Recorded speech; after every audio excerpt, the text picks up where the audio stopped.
Welcome to Book to where two guys tell you about the books they're reading. I'm Rob Olson. And I'm Livia Snedden. Tonight, we have with us a special guest. This is the second and, likely final Patreon pick for the year 2019. You heard our other pick from Misty Bennett last week, which was Recursion by Blake Crouch. This week, we have Jesse Lawrence joining us to do our other Patreon pick for the year, which is going to be Stephen Graham Jones. It came from Del Rio. Jesse, welcome back. It feels like months. It has. Thanks for having me back. Yeah, no problem. Rob, do you want to give some disclaimers on this review we're doing? Yeah. So one of the tentpole kind of ideals of the podcast has always been, we want to talk about books that you have the ability to read. Meaning, like, it's something that's in print, or you can get an ebook of it, or something like that, or it hit enough distribution where, like, it's easy enough to find and read yourself.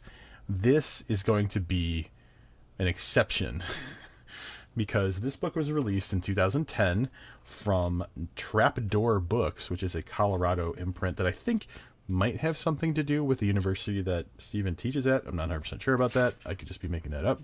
But it has since gone out of print in the print book, and also it is unavailable as an ebook, which means if you want to buy this, you're buying a used copy, or you're buying a copy that a bookstore has for sale.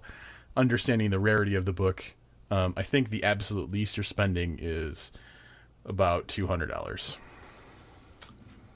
Yes. So that's true. So we'll say that's not impossible. We'll say it's difficult, but I did come up with something in thinking about this. There is another option. You could badger Jesse on social media, and I'm sure that if you did it enough and approached it the right way, he will read this book to you over the phone. Oh. So if you're that intrigued, Jesse is on all the major social media sites, right? Right? He's got an Instagram page.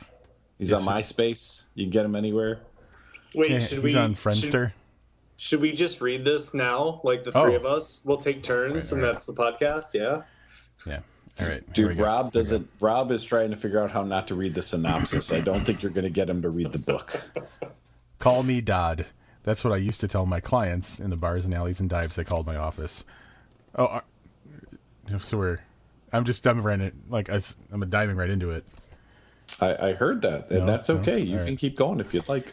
And now I'm having second thoughts on this. Maybe it's not the best way to go about this, but here's what I'll say: that there is like a tragedy that, and with the prolific nature of Stephen putting out books, I guess it makes sense. He's got so many books out there. Some of them are going to fall out of print, and unless he tries to get them put back up somewhere else, they're just going to kind of fade out a little bit. And I think that's the case right now. And I would imagine that there's several books of his, especially the older ones, that are difficult, if not almost impossible to find.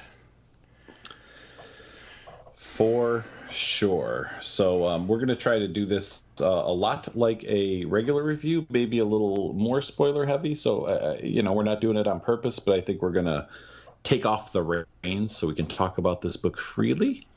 But that's going to start with a bio that Rob is going to do, because I'm pretty sure that I feel like you have done the bio for Stephen Graham Jones every single time. Because when I read it, I hear it in your voice. That's really... This has got to be like the 10th Stephen Graham Jones book we reviewed. 8th, maybe? 9th. Yeah. I counted last night, so I know specifically. So take it away, Rob.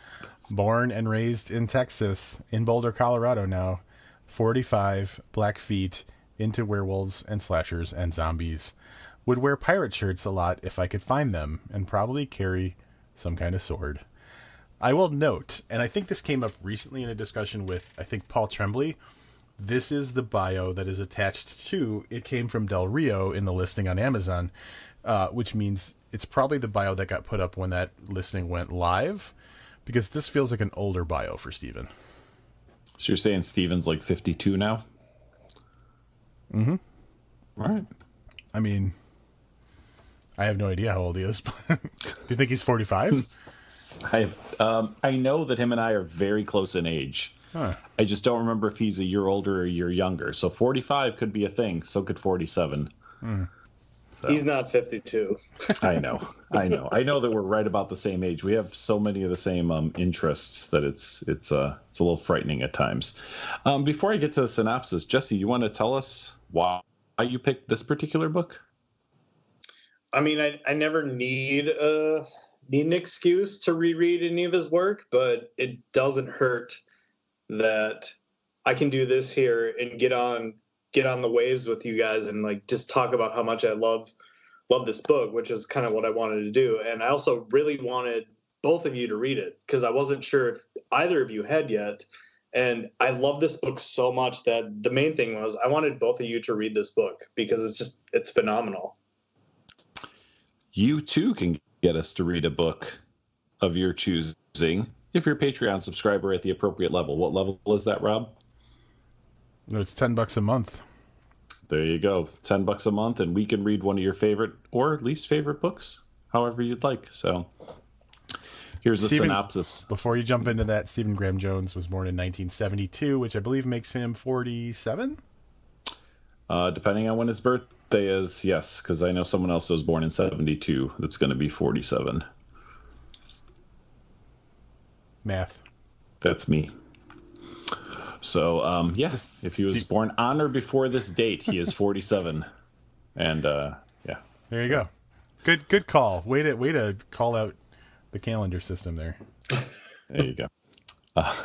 Here is the synopsis for Cayman. I want everyone to know that we've been on for an hour, and I will tell you that I feel sad for this episode because I feel like all the ingenuity was gone in talking about Merriam-Webster and the geography of Texas, flat Earth, and all the other topics that we covered in the previous hour. So potable if water. Feel a little lackluster. Yeah, potable water. It's because I think we're spent. This is, you guys are getting the cuddle after the climax. So here it is. There are borders, and then there are borders between right and wrong, between Texas and Mexico. The first is a joke to Dodd Raines, the second a payday. Then there's the borders he's made, between himself and his estranged daughter, the Border Patrol agent, between himself and his one-time employers. And there's another border, one he cares about even less than the Rio Grande, the border between life and death. Used to, the shadow of Dodd Raines cast when he stood dripping from that water. It was the shadow of a fugitive. But now that fugitive's coming home, and the shadows he's casting, it's got rabbit ears. Listen, you can hear the chupacabras padding along beside him, their new master. He's that big guy in the hood, slouching out by the gas pumps, walking north for justice. Austin's never seen anything like Dodd Raines and never will again. Get ready. I gotta say, I feel like Steven wrote this synopsis. I think the giveaway is the really quick sentences, the quick short sentences, that is very indicative of Stephen Graham Jones. And the use of the words used to, as if that was like a bigger part of a sentence, you know? Yeah. Like it used to be or something like that. Used to, the shadow of Dodd Raines. That feels very Stephen. I want to start by saying that I'm still not sure. So let me take a step back. 2 weeks ago, I was fairly certain that a chupacabra was a fictional creature. Fast forward to today, now I'm not so sure. Does anybody have any chupacabra information? I mean, they got to be out there, right? No. They really don't. But I'm the guy that doesn't believe in anything, so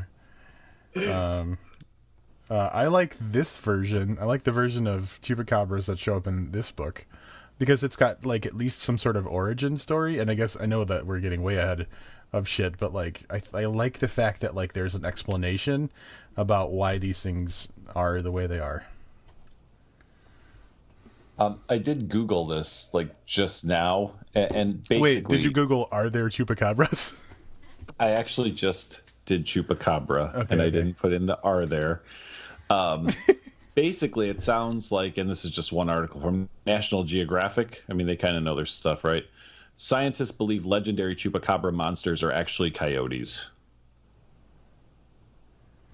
So I think these are just some badass coyotes that people thought were a mythical creature.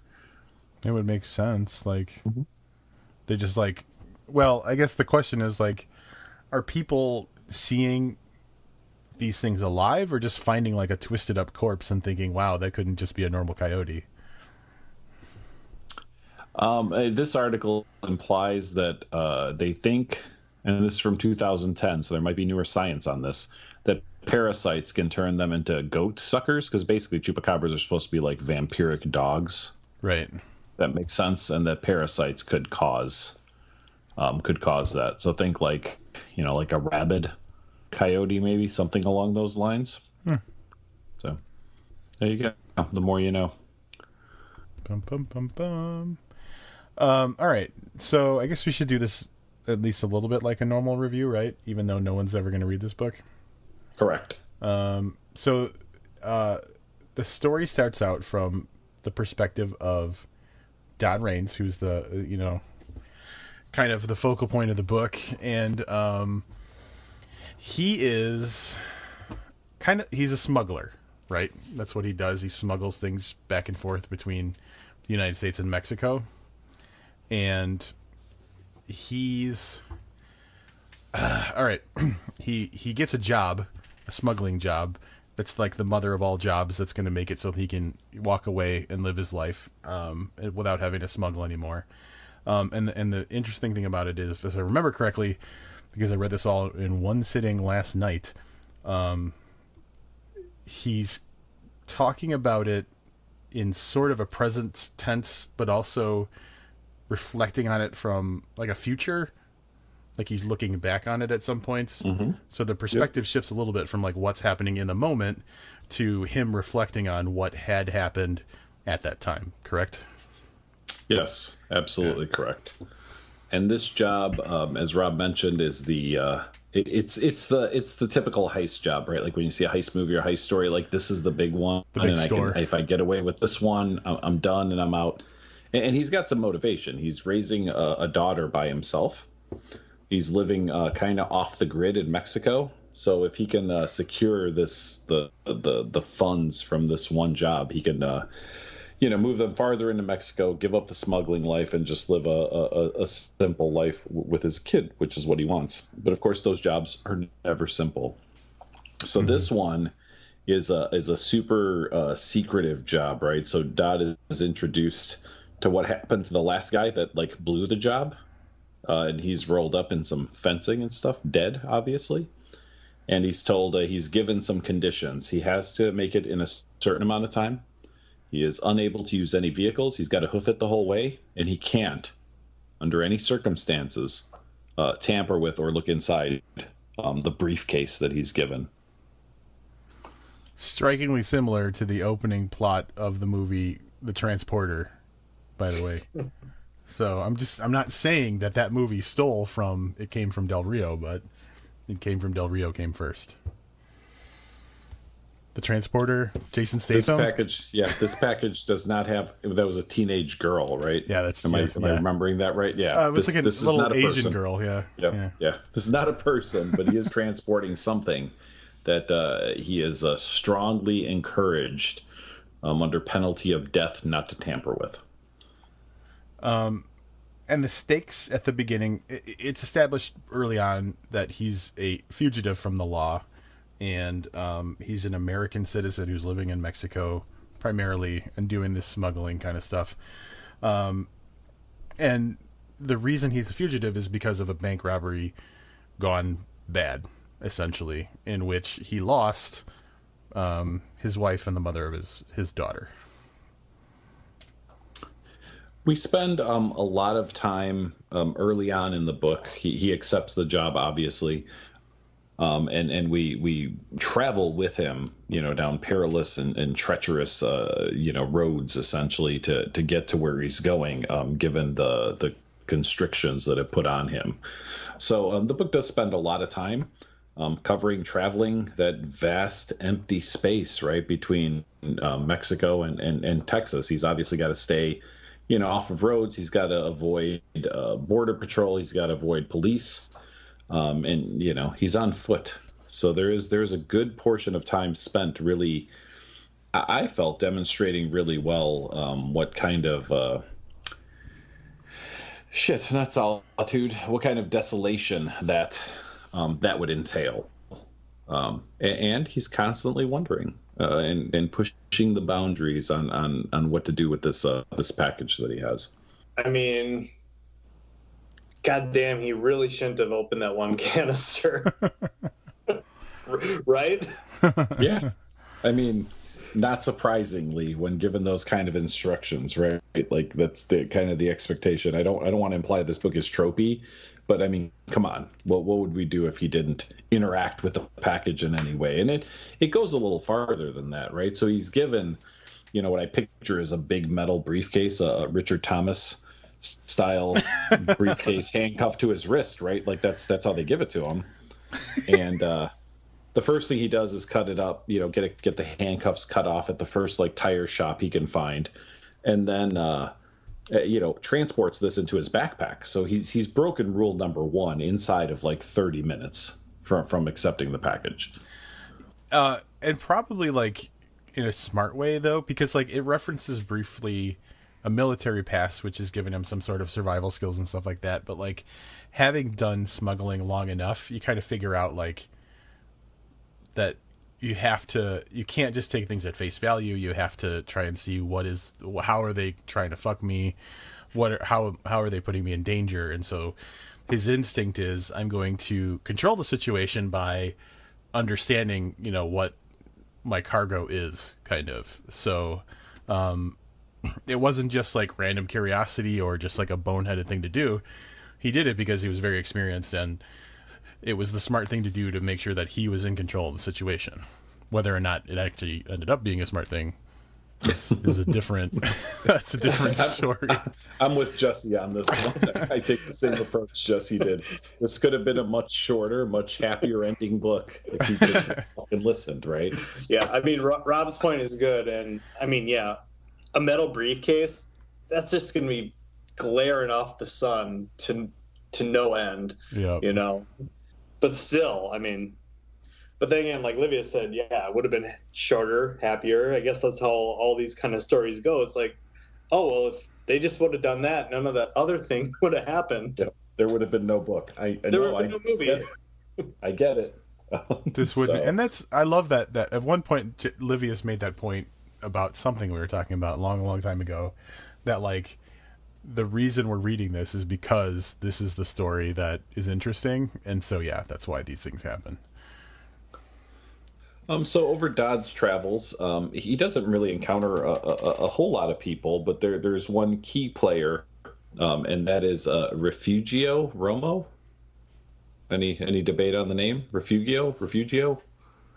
I think Refugio. Yeah, Refugio Romo. He is sounds like refugee. He's a border patrol cop, but Refugio is the Dodd equivalent of a border patrol cop. He has made his money essentially, and his name to some extent, for penalizing people who are crossing the border by taking their cargo, taking their money, or then if it's people just obviously putting them in whatever border patrol custody. But he's like the worst guy. Maybe I shouldn't say that. He might be the best guy to run into, because he's not going to run you in, but he's going to take a significant cut of whatever it is you're carrying. And that's really, at that point, Dodd already has faced some challenges like food and water and shoes and a variety of things. But then he runs up against Refugio, who makes his job even more difficult. Would you say, and this one goes out to Sean P. Ferguson, that Refugio would be like the foil for Dodd? Like a literary foil? Everything that happens to Dodd is because of him. There you go. Foil. Yeah. Yep. It all happens to Dodd because of this guy. He knew what he was doing. Yep. Once he saw what's his face, the contact, that's when his plan went into action. He wouldn't have known otherwise. I'm debating on if Dodd's story changes without Refugio.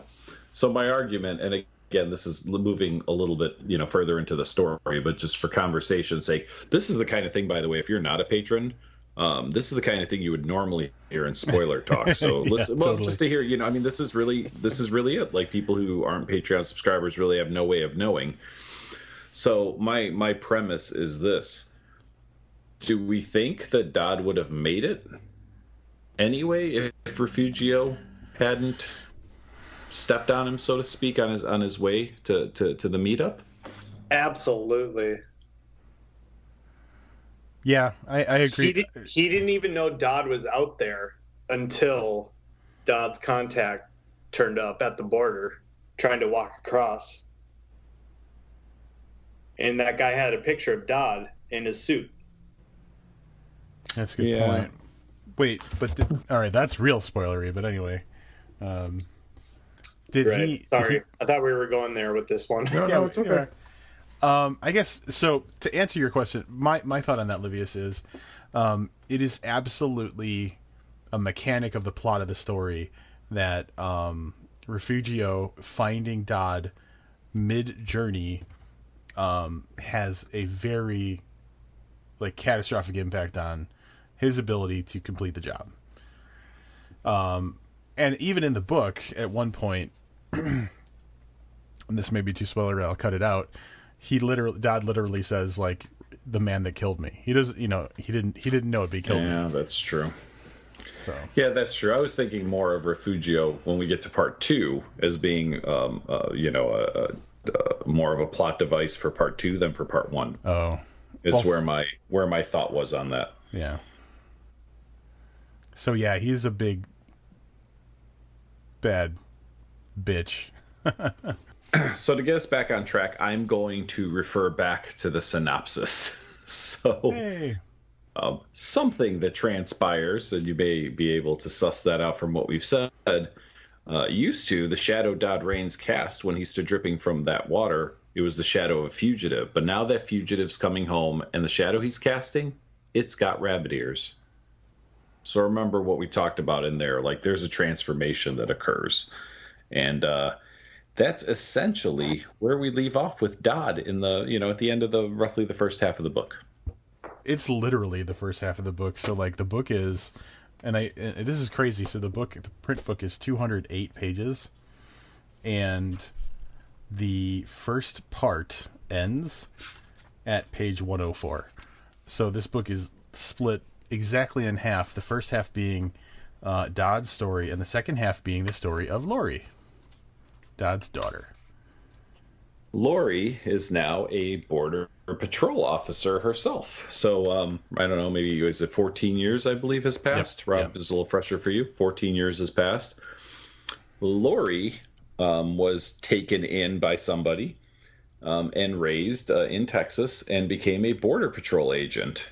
So we're introduced to her while she's essentially called to a crime scene where her, we'll say for lack of a better term, adopted father is found dead in a really odd and mysterious way. Yeah. So this is where we're gonna start spoiling stuff.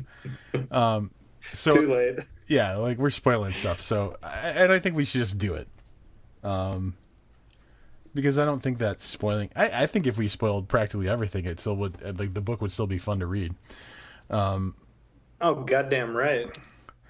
So, all right. So we just had a little breakaway where we decided how much we're going to spoil, and we're going to do our best to not spoil the book in a way that makes it where you don't want to read it, but we still need to talk about some stuff. So this guy is found in a motel room, basically cooked to death, as far as anybody can tell. It's very unsure. They were not sure. It's not obvious that there was radiation or something like that, but it kind of looks like it was a heavy dose of radiation, even though the body's not giving off any signs of radiation. So they're really kind of confounded about what happened. And so now the Border Patrol people are trying to figure out how this guy died. This is a little spoilery, but because the adoptive dad for Lori is Refugio, who we mentioned previously. They call her in to identify the body because the way that the person died, they need a positive ID basically from her. And that's how she gets kind of looped into the shit that's going on starting 14 years after her dad went on that job. I'm going to fast track us a little bit through plot as far as what we're going to talk about, and then we can zero in on any particular point in there. So from there, Lori goes on an investigation to find out who killed her adoptive father, who she's really, kind of beholden to. He took her in because of his weird sort of pseudo relationship with her father. When he knew he wasn't coming back, he went and got her, and this is how she's grown up, right? So she's got the tale of two dads. She's got Refugio, who took her in when she was young. She's got this mythical father figure that she remembers, some things about, but he's the figure in the doorway that'll be home soon kind of situation. But it doesn't take too long for her to start putting two and two together and figuring out that the person responsible for Refugio's death might be Dodd, her actual dad.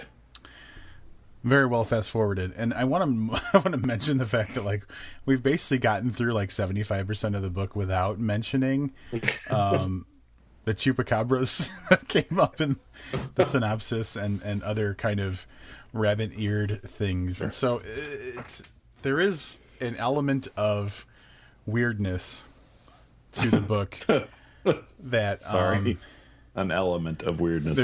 There's an element of weirdness that's threaded through what is ultimately a story of a father and a daughter, whether it's the original father and the daughter or the adoptive father and the daughter. And so there are weird rabbits and weird chupacabras and stuff that actually exist in this book and contribute to the plot. I just want to bring that up because it's not just some weird fancy window dressing in the synopsis. Those things do exist. But because I think the plot is so good at representing Dodd and Lori and their lives and the ups and downs of their lives, that's far more kind of crucial to what's going on than the fact that there's freaky dogs and rabbits and stuff. But let's be honest, though. I'm not sure that the book. I'm not sure there's a book without that stuff. Oh, totally. If that I agree. makes sense. Yes. So, and again, we can dive down and talk about these things a little bit. I'm sure that anybody who's astute that's listening has kind of figured out that something happened to Dodd. That Dodd has become something different, and that he's looking for revenge on the people that did him wrong. So. There are some great elements within that, though. So I'm going to talk about, just a terrific character. There's a guy named Dave, who is a pirate radio DJ who takes over one of the stations at night. Lori winds up enlisting his help because he's looking into the chupacabras and stuff, and she figures if anyone's in the know or knows enough people that can help get her on the right path, it's this guy that has a small following as essentially a conspiracy theorist on a pirate radio show. What a great character. Like just having a pirate conspiracy theorist radio guy. We wound up seeing this in Twin Peaks, many years later, right? But what a great character to have and to introduce into this book. In at least for me, I've seen this, but everything I've seen is post-dated this book. This is probably the earliest I've seen the enlistment of somebody, with that special set of skills. And I think it's just wonderful. Now I'm wondering when the X-Files spin-off, The Lone Gunman, came out. But here's what I'll say about the Dave character is that it's nice that he wasn't a spineless piece of shit. He was a spineless good guy. Yeah, and that's always interesting too when you've got the character that's in the know and they're the authority until they're faced with anything remotely resembling the reality of the things they talk about. Yeah. That's a great dynamic for a character. But yes, he is a good guy. And that's the thing that's he's just got some there's an endearing quality to the fact that like he turns out to be like somewhat heroic, and any doubts you have about his character are kind of thrown away at some point. But he really believed this shit all along. He wasn't just some scumbag looking to get, famous or, get the best headline or something. He actually believed the stuff that was going on, which is cool. For sure. Other characters that appear in the book, really all kind of really tertiary characters. So we have Sanchez, who's Laurie's boss, who pops in and out of the picture. He's the guy who convinced her to take some time off, but then realizes that she's doing, what she's not supposed to be doing, which is investigating this. So he's kind of an on again and off again character through the course of the story.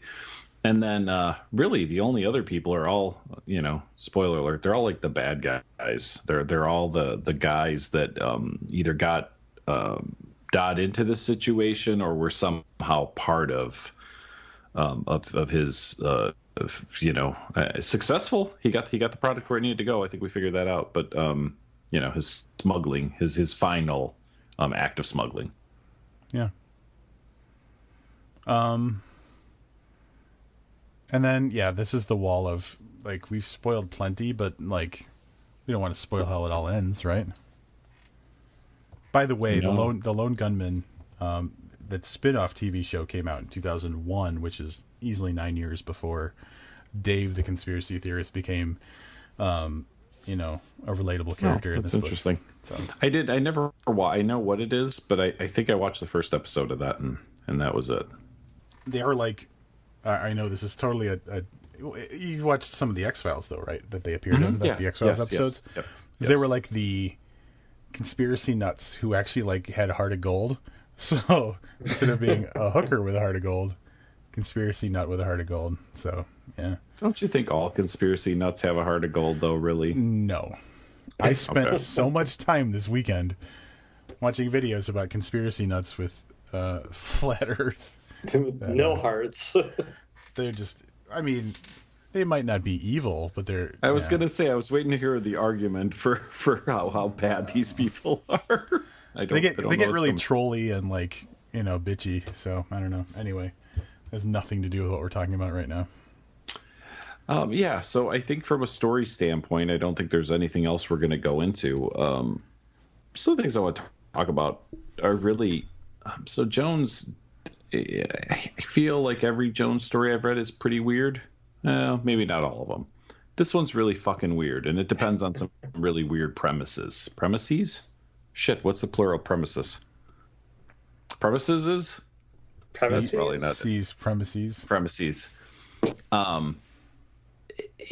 So you get this really super weird stuff, which is great because without it, there's no story. But it's really down to the like little details and little moments that stand out for me in all of his work, that make it all great. Like his way of looking at things, or these little, I forget what it is, but he explained a system for something early in this book, and I wish I would have written it down or whatever, but I can't remember what it was. But I was like, see, this is what I love about the guy. He has taken a concept that's pretty simple that nobody ever thinks about and kind of laid it out in a way that you go, that's kind of interesting. And to me, the blend of that with the weird stuff really makes for an enjoyable read. I don't know, man. Like you both know that I love his work a lot, and it's like reading his books. They just make sense to my head. Like the way he writes is kind of how I hear things, so it kind of just always jives. Like it never feels like someone's trying to explain something to me. I'm just kind of, it's like pure input. Like it's going right into my brain. I guess, all right. So, and I kind of mentioned this earlier, but like, what I think of when you're saying that is like the existence of chupacabras in this book. I think it's kind of a loosely applied term because the term existed obviously before the chupacabras in this book did.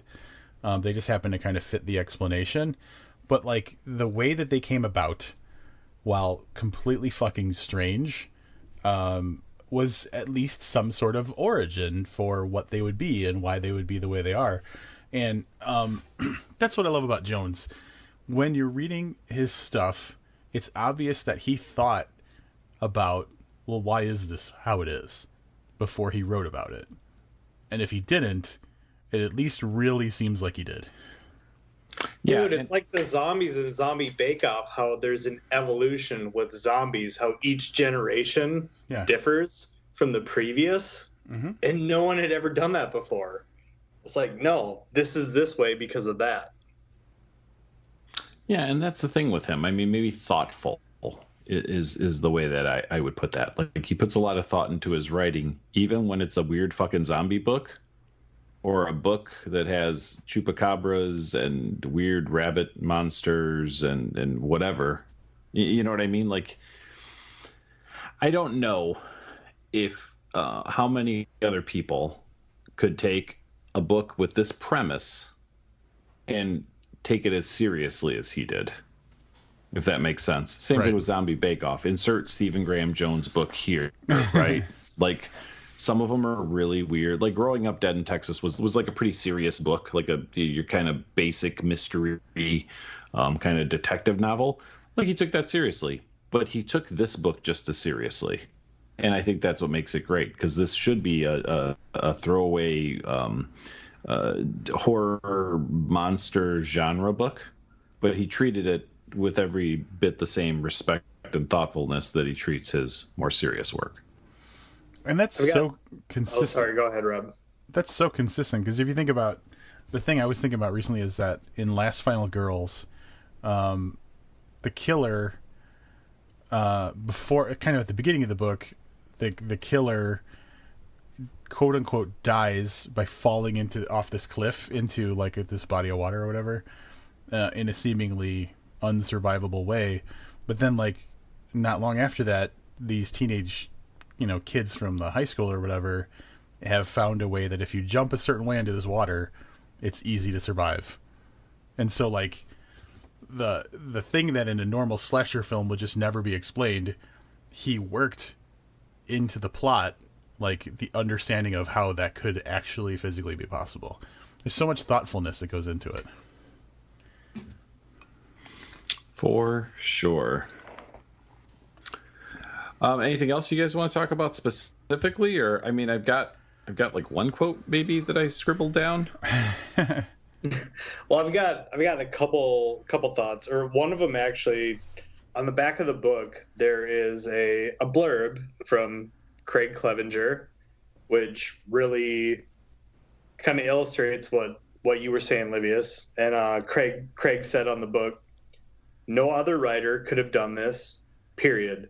Stephen Graham Jones has built a story out of radioactive scrap metal that anyone else would have rendered as kitsch. But with Jones, the diary of a rabbit-headed zombie chupacabra shepherd is absolutely convincing and utterly moving." I mean, we should have just read that and then said, keep reading.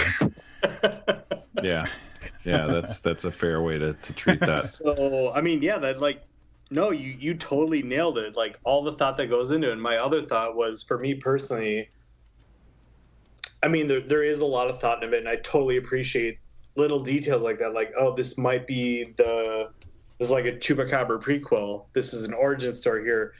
But it's the heart that really it really gets me. I mean, those last two sentences of this book are just so perfect. And it just nails it all home. And there's just... Yep. Dude, seriously, every time I read this book, I fucking cry. I'm gonna elevate that, and I'm gonna say that the last two sentences of each part of the book are the same way. You're right. Because you go from the first part of the book is the perspective of Dodd to the second part of the book being the perspective of Laurie. And both of them, basically, the sentiments mirror each other, and it's like this very emotional impact. So yeah, I'm gonna agree with you, but I'm gonna step it up and say the end of the Dodd section is equally as powerful. Yeah, you're right, man. That I'm looking at it now, and Yeah, that.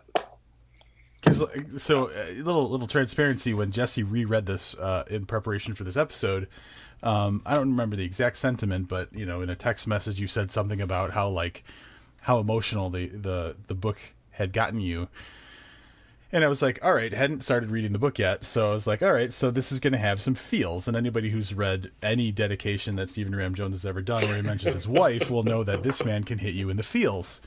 And so I was like, okay. And then I get halfway through the book and I was like, oh shit, is this like the feels or is this like just like pre-feels? And so, yeah.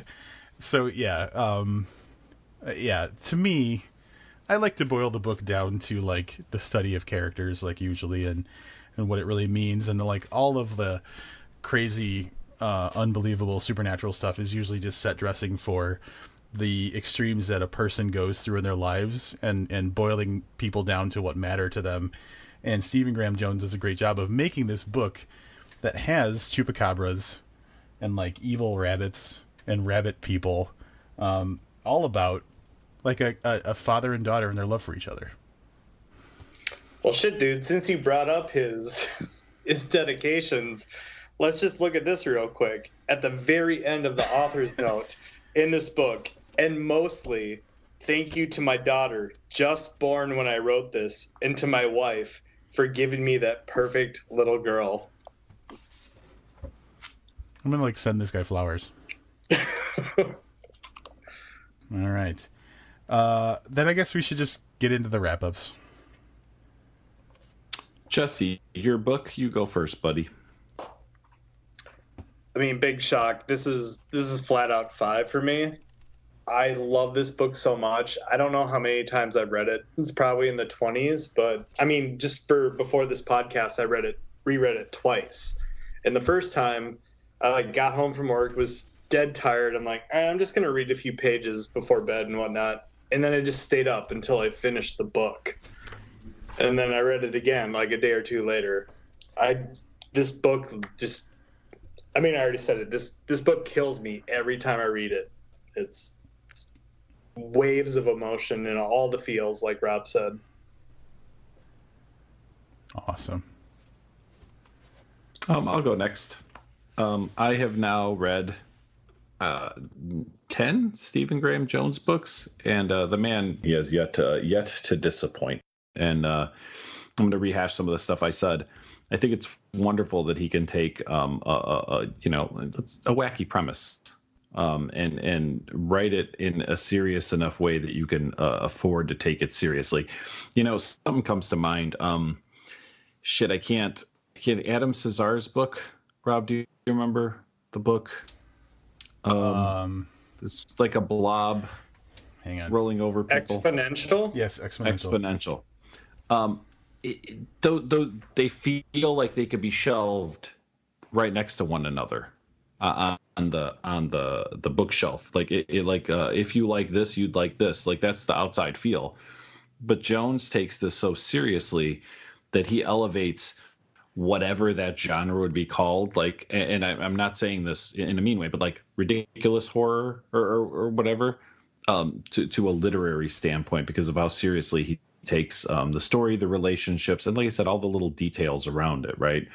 So it makes it enjoyable from the fact that you get to read something that's very different from a lot of other stuff you've read, but you also get to read something that's as well written and as thoughtful as some of the best literary stuff you've read. So Jones has yet to miss with me. He's not going to do it tonight. I'm also going to give this 5 stars. Well, I guess that makes 15 stars then. 5 stars. And it's not even that it's Stephen Graham Jones. It's that it's a fucking great story. Like, I want to make that clear. We've always heaped lots of praise onto Stephen Graham Jones, the stuff he's written, and some stuff more than others. Like, we read that story Not for Nothing, which is a detective story written in the second person. And while I remember enjoying it, I don't think I'm going to remember it as much as I remember this story, if that makes sense. I love and will always love The Least of My Scars.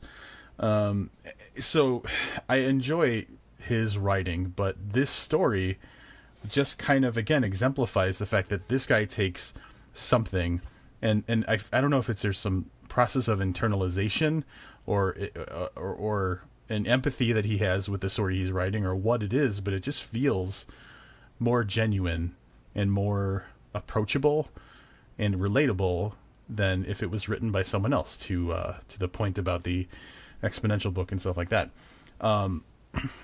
So yeah, 5 stars, man. It was a great story. It's 200 pages. It's not a huge story. It's easy to read in one sitting if you want to. And even though it's got really interesting, fucked up supernatural stuff going on, I love the fact that it's a story about a dad and a daughter, and like the bonds that they form, and what we do when shit goes bad. So it's a great book. 15 stars to a book that you never get to read. That's the best book you'll never ever read.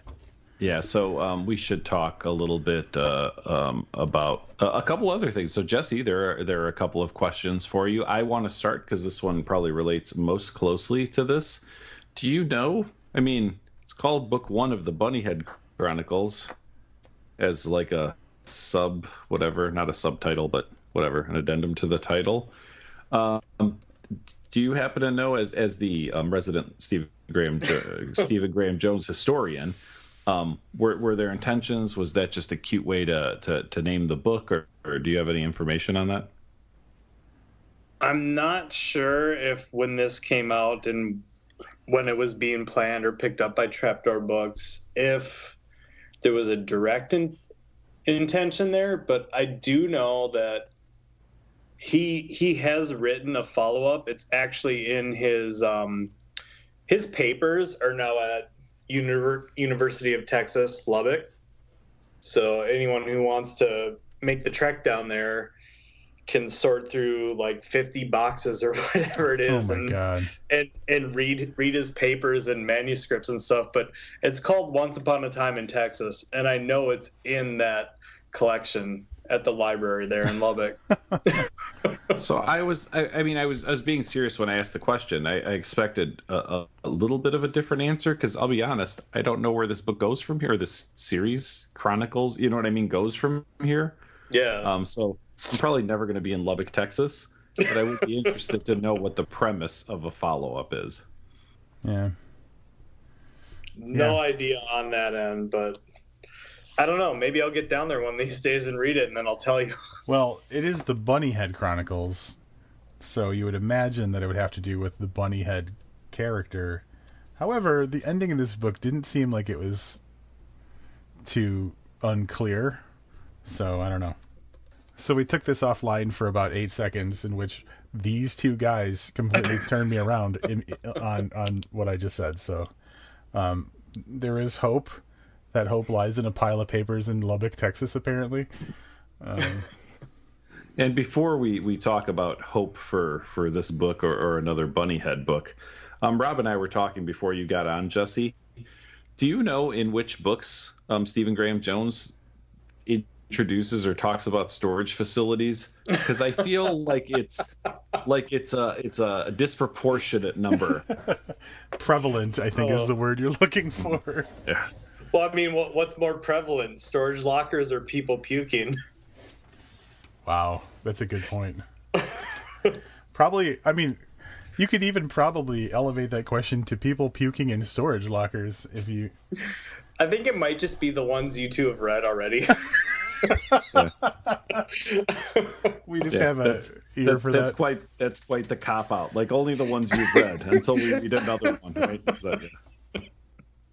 Well, I mean, you guys did bring up Not for Nothing earlier, and that's one of them. I thought it basically opens in a storage locker. Yeah. The other one being Lisa My Scars, right? Yep. Yeah.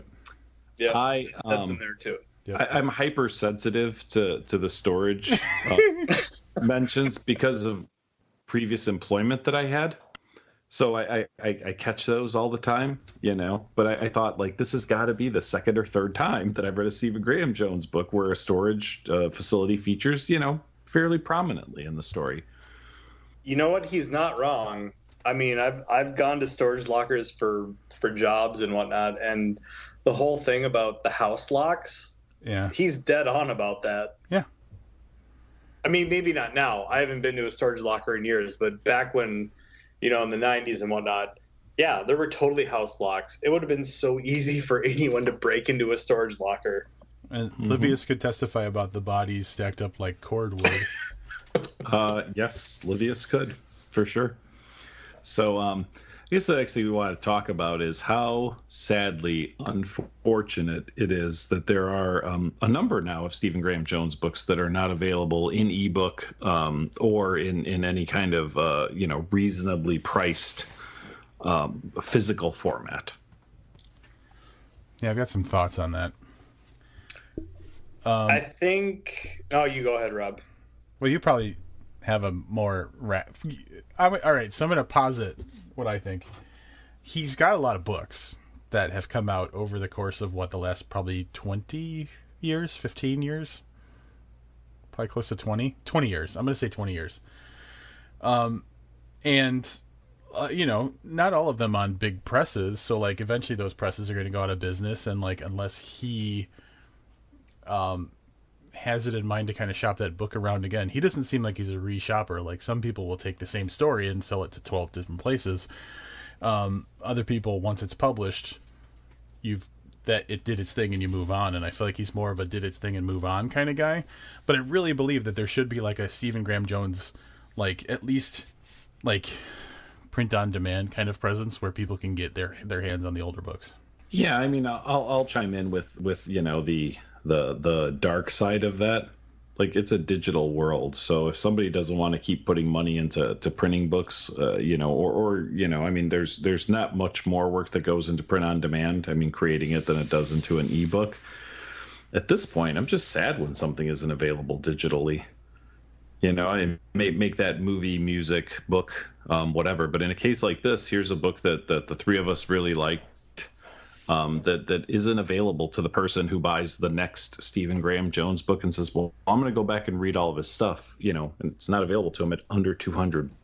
Or if you happen to find it in a library, and I'm not sure, what kind of distribution this had, if it's in libraries, if it's just in libraries in Texas, I kind of doubt the library down the street from me has it.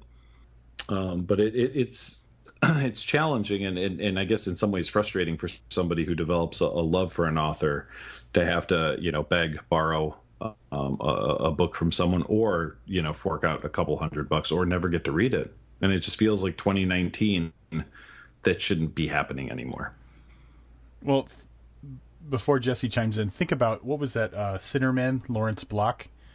The Lawrence Block book we read where he spent something like 3 years just trying to track down the book because he couldn't even remember what name he wrote it under. Like it's somewhat the damage of like the passage of time is like there's so many things that get in between someone and the original publication. So, yeah, that's but it's sucky for, like you said, like we're probably newer Stephen Graham Jones fans as opposed to like Jesse or Misty, who have been bigger fans of him for longer.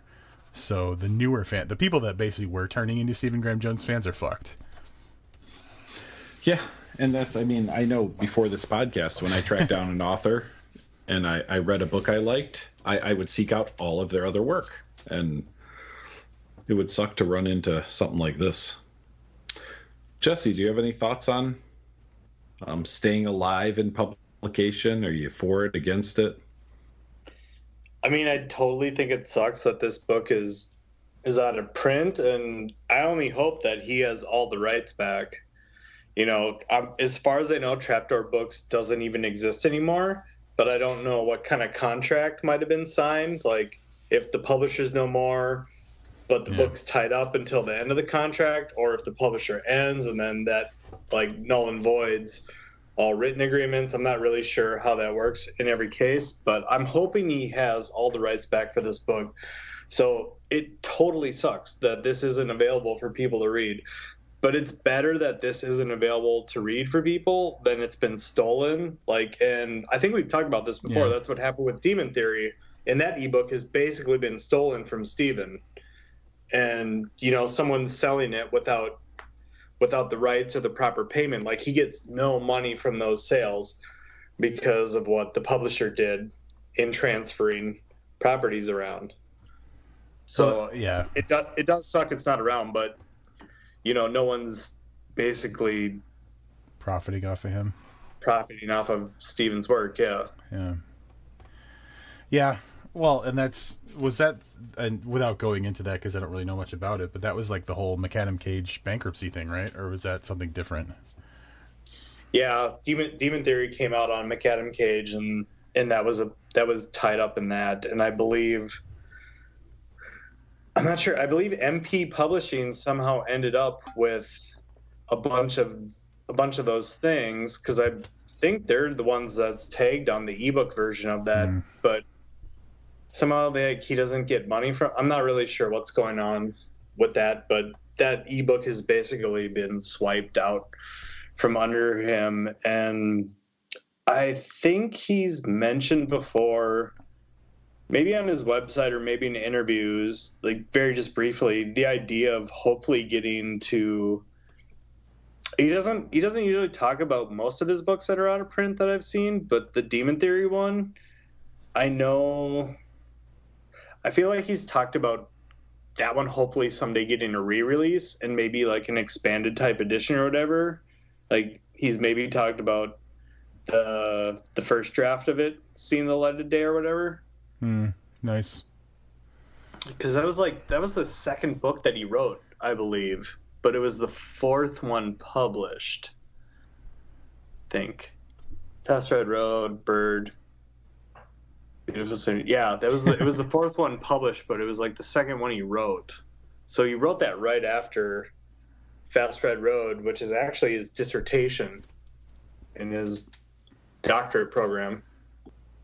All right, I just thought of something that I think bears mentioning.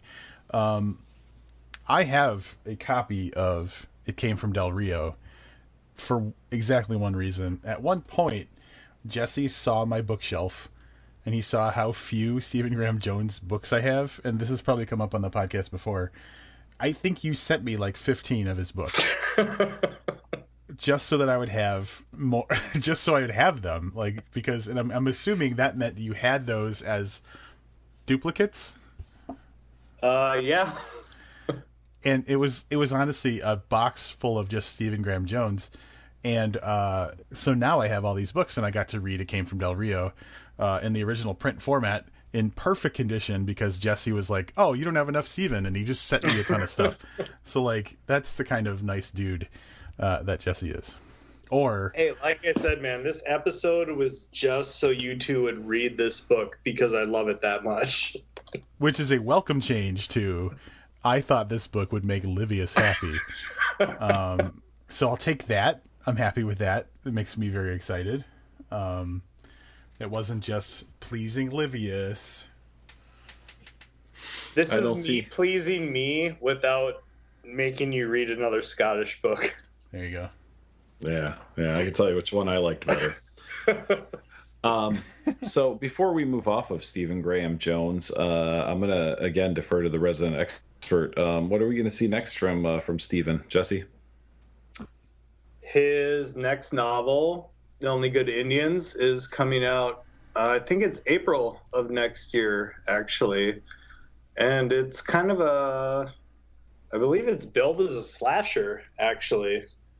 So maybe if Leadfeather had been a slasher story, one of those kind of things. But he also does have he has another tour, the publisher tour, novella coming out sometime next year. I don't think it's got a release date yet. It's called Night of the Mannequins.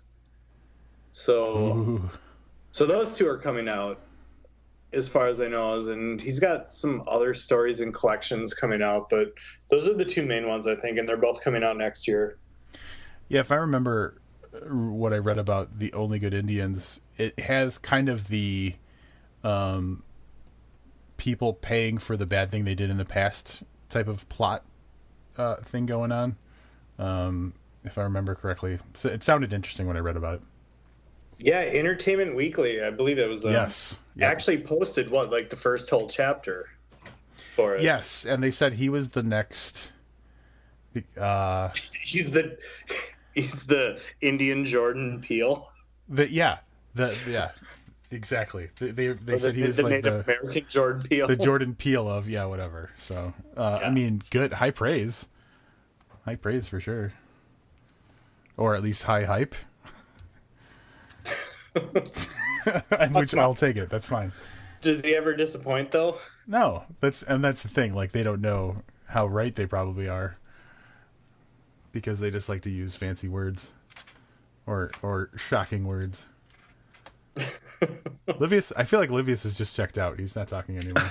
I was just listening. Used up our energy on potable water. Yeah, this rabbit hole on things. I also was wondering that when Unhelpful got taken off of Amazon reviews, that's where my brain went, because I realized earlier that you used to be able to mark reviews as unhelpful, and you can't anymore. You can't? No. I'm gonna blame There's trolls. only a helpful button. Yeah. It's probably trolls. Yeah. I'm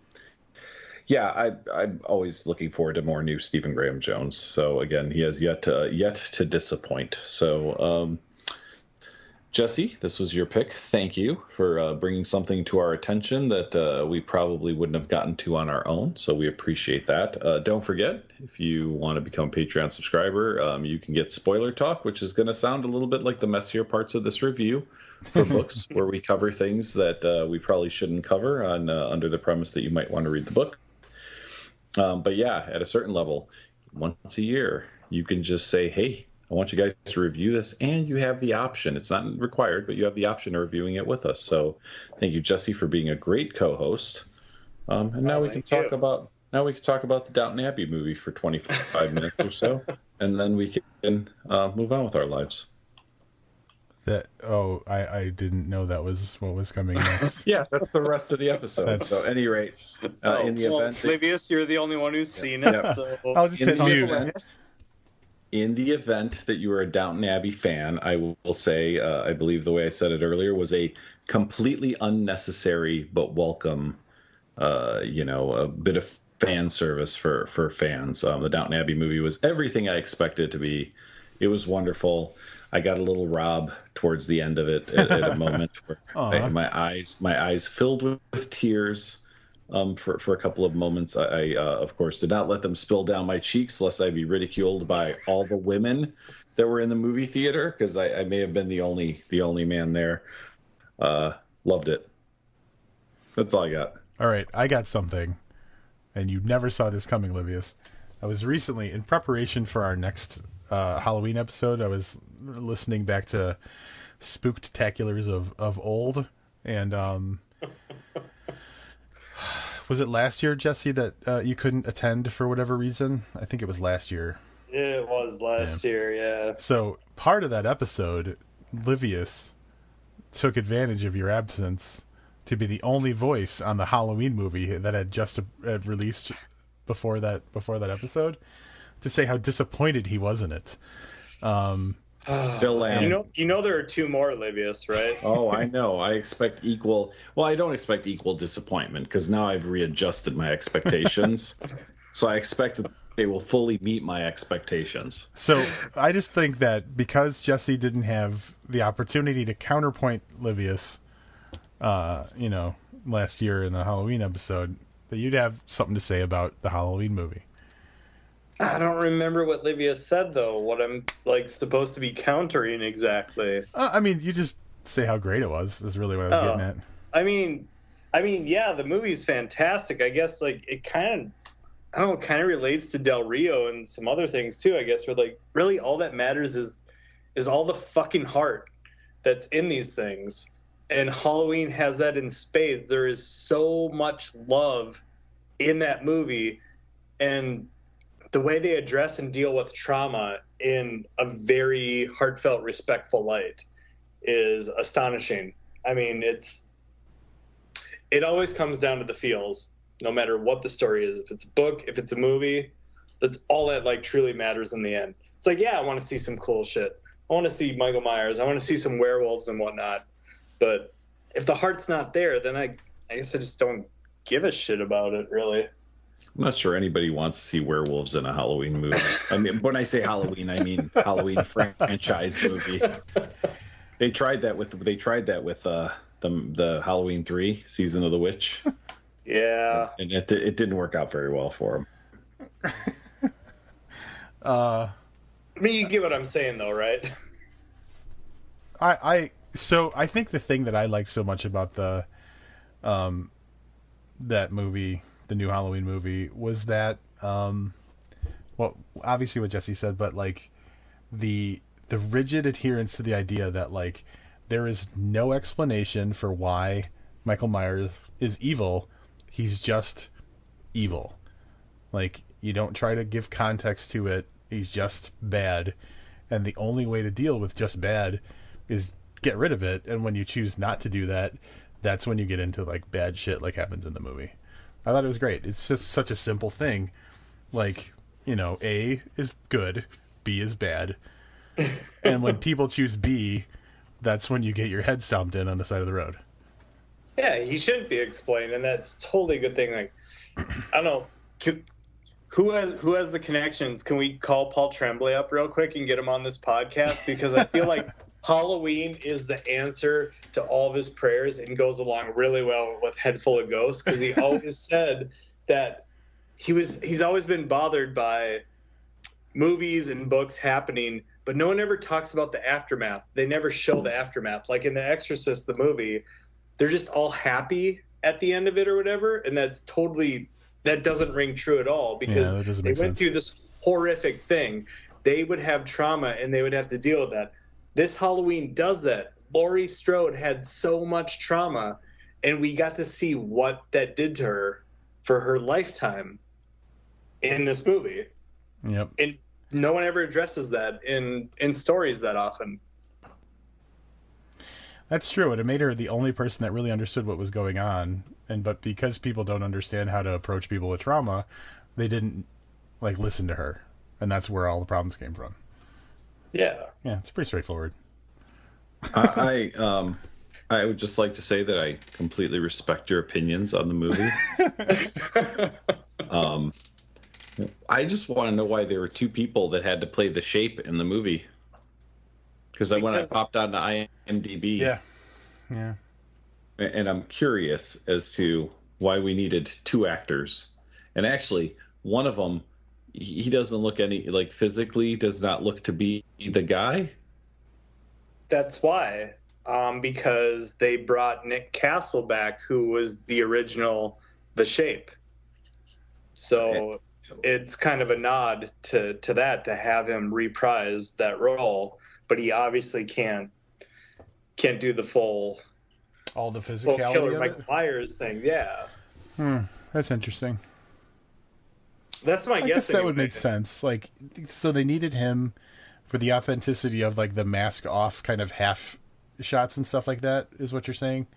But like for the more physical, crazy stuff, they didn't use him. I'm guessing. Yeah. I guess I see what you're saying, right? So you've got the guy who's significantly aged. The other guy that played him is significantly, probably like in his late 30s, maybe early 40s, but wouldn't match up age-wise. Yeah. So he was born in 57. I guess he's older than I thought. He's 60. Well, at the time of the movie, it would have been 60 years old, the guy that plays the Shape. But he's a pretty buff-looking guy from his like IMDb snap, the little photo. Right. Yeah. Huh. Either Halloween way, Kills and Halloween Ends coming in 2020 and 2021. Goddamn right. And all including Jamie Lee Curtis and it's everybody from the other one, right? Well, everybody that survived or whatever. Everyone that survived is going to be back in this next one. And is the music is John Carpenter and his kid involved still? Right? I'm assuming so, yeah. I mean, the whole team's involved. I don't see why they wouldn't be. All right.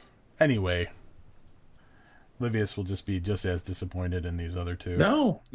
I told you. Renewed expectations. Yeah. You can only be disappointed if you expect something. It's really how that works. And I didn't hate the movie. I was just let down by it. I mean, and that's what I said.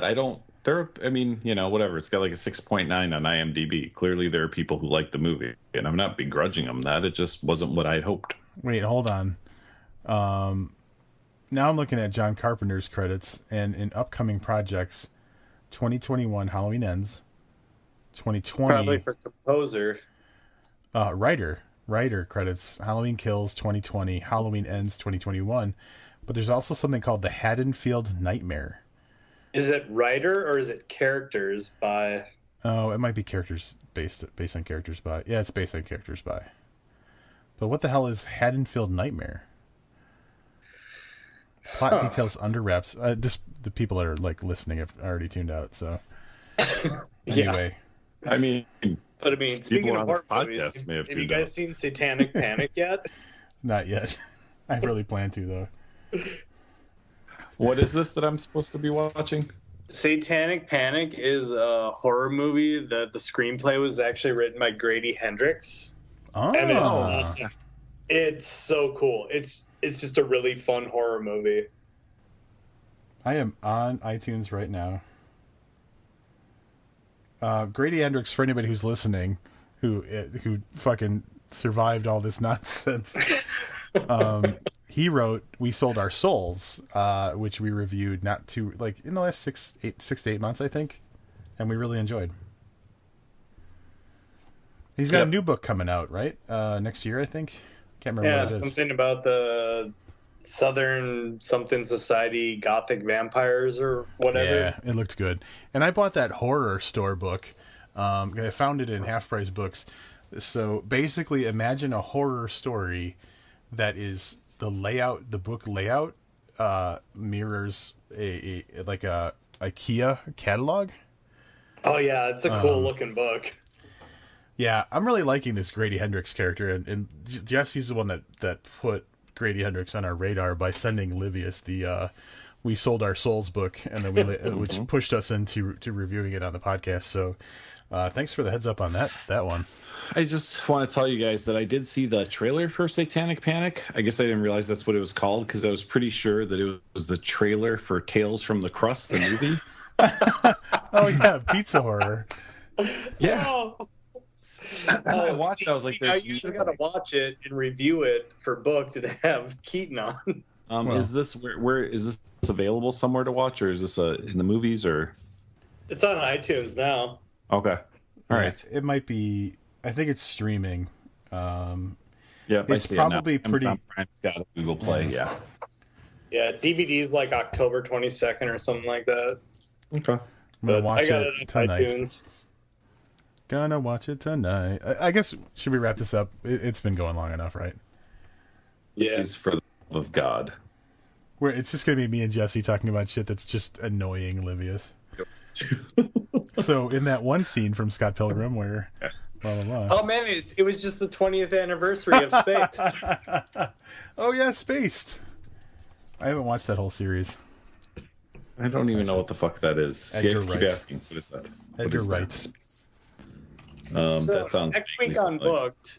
Oh yeah, what do we have coming up next? Yeah, more of this bullshit next week on Booked. It's going to be an interlude episode that will sound frighteningly similar to like the back half of this episode as we struggle for things to talk about and argue about movies and whatnot. So we're taking a break from the books because year to date we have read a fuck ton of pages.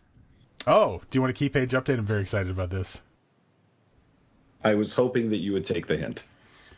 All right. So first of all, this is our 25th book review of the year, which anybody keeping track knows that's 25 that Livius has reviewed and 24 for me because I dipped out of the Mr.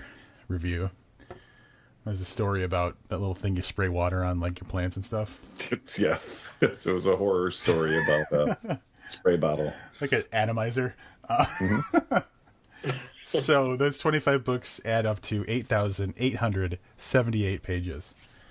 And we got 3 months left in the year, so we're easily going to hit, I say this now, we're easily going to hit our 10,000 page goal for the year. Little hubris. No, we're good. And a couple of things that are coming up, an interview that we're not going to talk about, but we are going to have the John Horner Jacobs book, A Lush and Seething Hell.